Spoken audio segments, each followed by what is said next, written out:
Hi, I'm Cinda from 1212 Architects, and today we are going to be reading Wren The Avian Architect, written by Tina Skinner, illustrated by Lulu, and read with permission by Schiffer Publishing.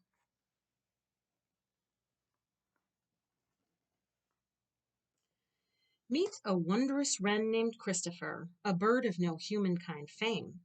Yet he is a giant in bird circles, building homes every chick wants to claim. Like most wrens, this one was prolific, building many abodes in the spring. Yet this bird employed more than sticks. Each home was a wondrous thing. Christopher's father was a great figure. Leonard Wren had a wonderful knack. An energetic builder, he was a fine filler of every conceivable shack. He used sticks and things that he found to line boxes and hollow tree nodes. He stuffed gourds and holes in the ground for a multitude of starter abodes. His heart yearned for a hen named Wendy, a beauty with beguiling eyes. She sought a home that was trendy, and Leonard's work she was quick to surmise. The quality of Leonard's work impressed her. She was smitten by a bird box so great. She set right out to feather that shelter and laid 5 eggs to incubate.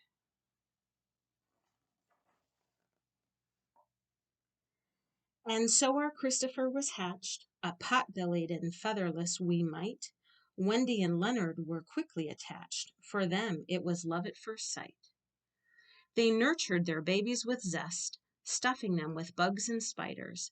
For 15 days Mom and Dad did not rest, and after that those babies were outsiders. Enjoying his first year as a bachelor, winging over forests and stream, he only had eyes for architecture, and he began to hatch his great dream. He set off on a tour of the country, searching vernacular from coast to coast. From capes up north to contemporary, he saw what each region could boast.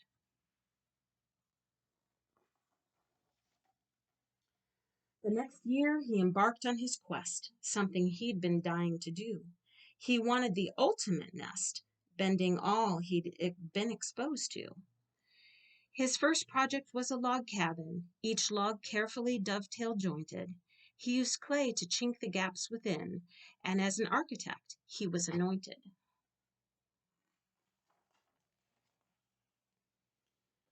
That house made Christopher want more, a house to appeal to a snob. He would build in the style of the Tudors, half timbered with wattle and daub. He topped the steep roof with thatch, above the cantilevered second floor. This home most birds could not match, but our Christopher still wanted more. Georgian revival was his next undertaking, evenly proportioned in every way. It took much longer in the making, but soon saw its opening day. A doorway dominated the central third, flanked by windows arranged in foursomes. What previous home crafted by a bird could sport a pediment, capitals, and columns?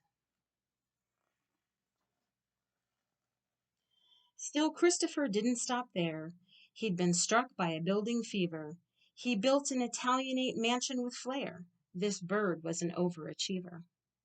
Archways framed the rambling porch, elaborate brackets supported the roof.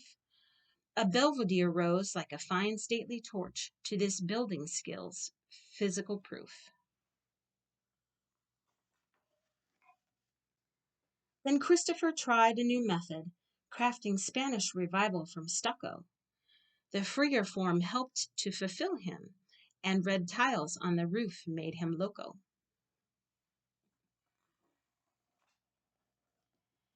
Inflamed by possibilities of pigment, he draped a cottage in lacy woodwork. This gingerbread gem was covered with tint. Perhaps he went a bit berserk. He took time and care in little details, like the finials crusting the rooftop, and spindles frosting the porch rails, work so sweet it could make a teardrop. Appeased in his attention to minutiae, Christopher sought bold expression of hand, in forms free of extraneous hoopla, a contemporary statement, a slash on the land.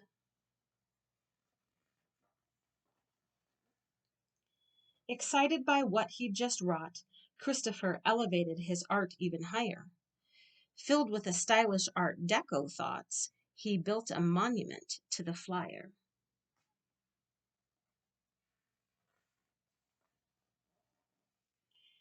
Enriching though these projects were, Christopher set out on a new trail, seeking closeness to Mother Nature, with a bungalow made to bird scale.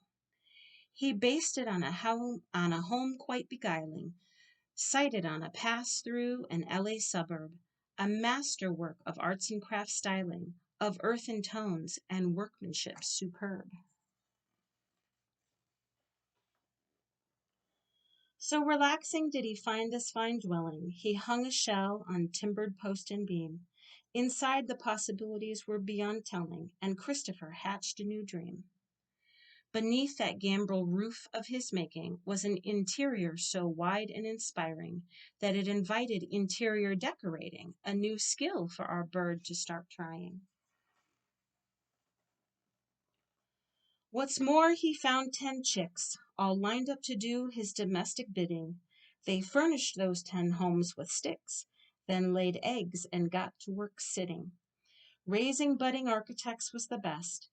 As each was a bright, willing pupil, Christopher gladly put them to the test, building homes without any equal. The end. Thanks for watching.